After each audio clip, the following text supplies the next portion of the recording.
तो सीता जी जो है ना अपनी माँ से कहती हैं, माँ तू चिंता मत कर, यदि मैं तेरी बेटी हूं तो कभी शिकायत नहीं आएगी।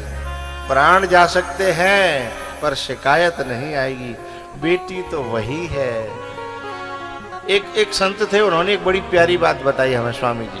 सबसे आदरणीय बेटी, पूजनीय बेटी, सम्माननीय बेटी कौन सी है? बोले सबसे आदरणीय, पूजनीय, सम्माननीय बिटिया वो है जिस पे कभी भी माँ बाप को निगरानी न करनी पड़ी हो और शादी के बाद कभी लौट करके शिकायत न आई हो। ऐसी बेटी सम्माननीय है, आदरणीय है। शादी से पहले कभी निगरानी न करनी पड़ी और शादी के बाद कभी शिकायत न आई। सौभाग्यशाली मां वो है जिसे ये सुनने को मिल जाए, क्या बेटी दी है तुमने, क्या लक्ष्मी दी है, हम तुम्हारे आभारी रहेंगे। ऐसा सुनने को जिस माँ को मिल जाए, वो बेटी की माँ सौभाग्यशाली है इस पूरी धरती पर, उससे बड़ा सौभाग्यशाली। और दुर्भाग्यशाली कौन है? जिन्हें अपनी बेटियों पर लगाम लगानी पड़े। बेटियां ये समझती हैं हमको रोका जा रहा है, टोका जा रहा है। अरे भैया, तुम खुद इतनी मैच्योर नहीं हो पाई हो, समझदार नहीं हो पाई हो कि माँ बाप को रोकना पड़ रहा है। यदि तुम सच में बेटी होती तो माँ बाप को रोकना न पड़ता, तुम समझ के पहले ही उन रास्तों से अपना मन हटा लेती, अपना कदम हटा लेती, तो सचमुच में माँ बाप को कहना ही नहीं पड़ता, बेटी वो है। मुझ पे एहसान हवा करती है, तेरी खुशबू का पता करती है। मुझ पे एहसान हवा करती है, तेरी खुशबू का पता करती है। अब बेटियों के लिए एक बड़ा प्यारा शब्द आ रहा है। जो बच्चियां माँ बाप गुरु के लिए इस बात को याद रखती हैं, मुझको उस राह पे जाना ही नहीं, मुझको उस राह पे जाना ही नहीं, मुझको उस राह पे जाना ही नहीं। किस पे? जो मुझे तुमसे जुदा करती है,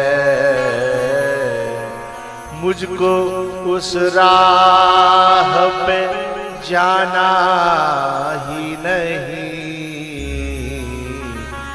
जो मुझे तुमसे जुदा करती है, मुझ पे एहसान हवा करती है, तेरी खुशबू का पता करती है। जो बेटी का जब बाप कन्यादान लेता है ना, तो बेटी के पांव छूता है। जब कि कहाँ बेटी और कहाँ बाप, छोटी सी पाली है, बड़ी करी है। भाई बड़ा तो बाप है, बड़ी तो माँ है, लेकिन फिर भी छोटी सी बेटी के पांव छूते हैं। क्यों? इसलिए कि बेटा तूने हमारी पगड़ी की लाज रखी, तूने हमारे खानदान की इज्जत रखी, तू अपना पूरा जीवन पवित्रता से काट करके जा रही है, इसलिए तू हमारे लिए पूजनीय हो गई है। हम तुझे आज पूज करके विदा कर रहे हैं। जो अपने माँ बाप की पगड़ी का ख्याल रखती हैं वही तो पूजनीय है, और जिन्हें अपने माँ बाप की पगड़ी का ख्याल नहीं है वो पूजवे लायक है, आगे बढ़ावे लायक है। बिन में तो मिट्टी को तेल छिड़क के हैं, बढ़िया सो कैरोसिन ला के, कैरोसिन न मिले तो पेट्रोल ले लो, पेट्रोल नहीं मिले तो मिट्टी को तेल मिल जाएगा है। लेकिन वे पूजनीय हैं जिनके सामने हमेशा अपने बाप का चेहरा रहता है, अपनी माँ का चेहरा रहता है, अपने भैया की इज्जत का चेहरा रहता है। अरे मेरा भैया 4 आदमी में बैठता है, मेरा बाप जो है 10 आदमियों में बैठता है, मेरी माँ 20 माताओं में बैठती है। और जो लड़कियां अपने माँ बाप को कहीं का नहीं रहने देती, चली जाती है ना कभी कभी गलत रास्ते पर, वो कभी सुखी नहीं रह सकती। तीनों कालों में, वर्तमान, भूत और भविष्य, और तीनों लोकों में, ऊपर नीचे और मृत्यु लोक में कहीं भी चली जाएं कभी सुखी नहीं रह सकती। क्योंकि एक सिद्धांत है गिव एंड टेक, दो और लो। यदि हमने अपने माँ बाप को ही दुख दे दिया है तो तुम्हें सुख मिलेगा कहां से। यदि हमने माँ बाप को ही दलदल में ढकेल दिया है तो तुम जो है हवाओं में कैसे उड़ोगे। तो जो बेटी ये समझती है कि मैं अपनी खुशी का रास्ता स्वयं चुन रही हूं, माँ जाए भाड़ में, बाप जाए भाड़ में, भैया जाए भाड़ में, तो तू भाड़ में जाएगी, तू भाड़ में नहीं जाएगी, वही जाएंगे भाड़ में। भाड़ में ढकेलने वाला कभी स्वर्ग में नहीं रह सकता, उसे तो पहले भाड़ में जाना पड़ेगा है। ऐसे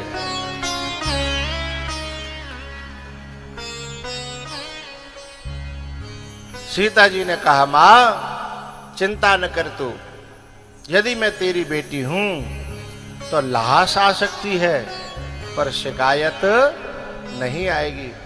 यदि सीता जी की जगह कोई भेड़ी की होती ना, और जब वनवास दिया गया, घर से निकाला गया बिना कछु दए बंटवारे में, भाई बंटवारा तो हुआ ही नहीं, जंगल और दे दिया, और जंगल देते समय ये और कह दिया कि गांव में नहीं घुसोगे, ठीक है, जंगल में काटियो, कहां से खाएंगे, कहां से पिएंगे, कहां से पहरेंगे, इतनी कड़ी शर्त।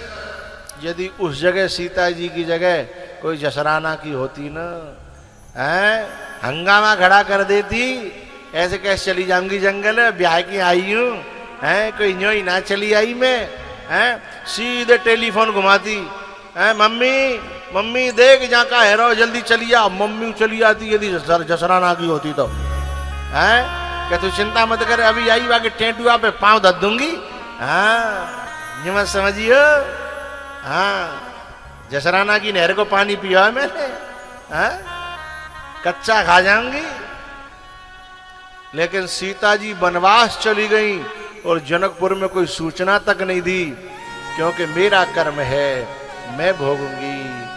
मेरे बाप ने तो जितना अच्छा हो सकता था वो सब करने की कोशिश की, लेकिन अब मैं माँ बाप को कष्ट क्यों दूं, माँ बाप को दुख क्यों दूं। अरे जनक जी को तो किसी और से पता लगा कि मेरी बेटी जंगल चली गई है, वनवास चली गई है, घर से छोड़ निकाला दे, देश निकाला दे दिया है, लेकिन मजाल है कोई सूचना दी हो।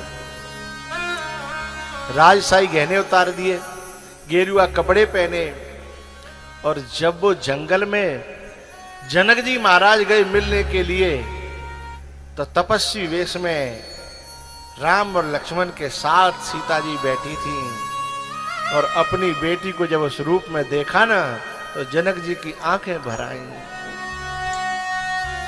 कि बेटी हो तो ऐसी हो, बिटिया हो तो ऐसी हो। पुत्रे पवित्र किए कुल दो,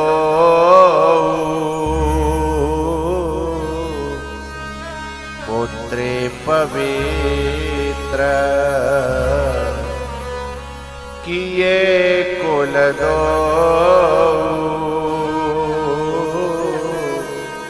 अपुत्रे पवित्र।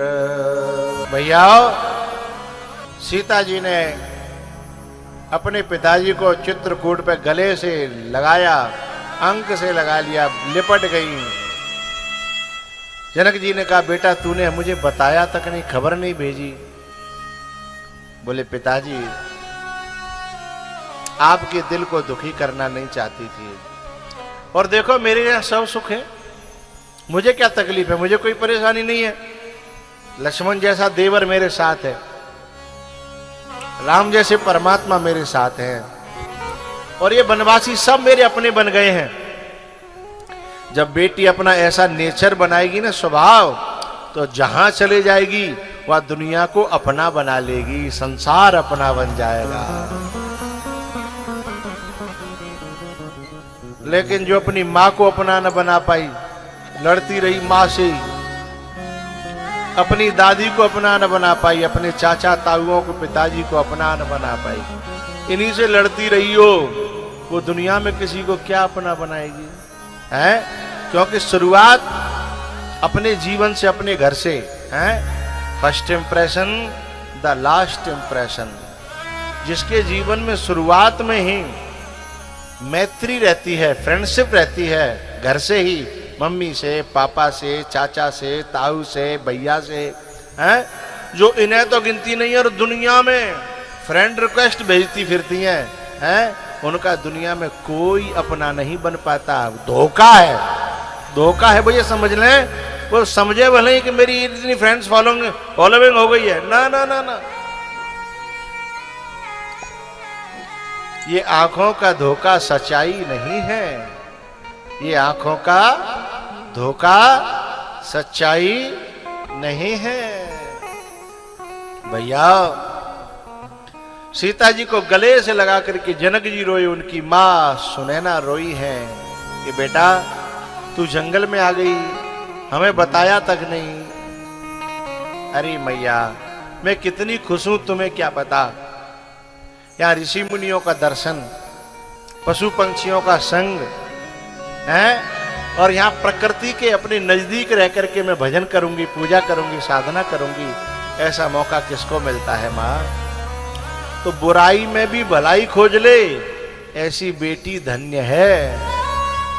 और जो भलाई में भी बुराई खोज ले, और बाकी हम क्या कहें।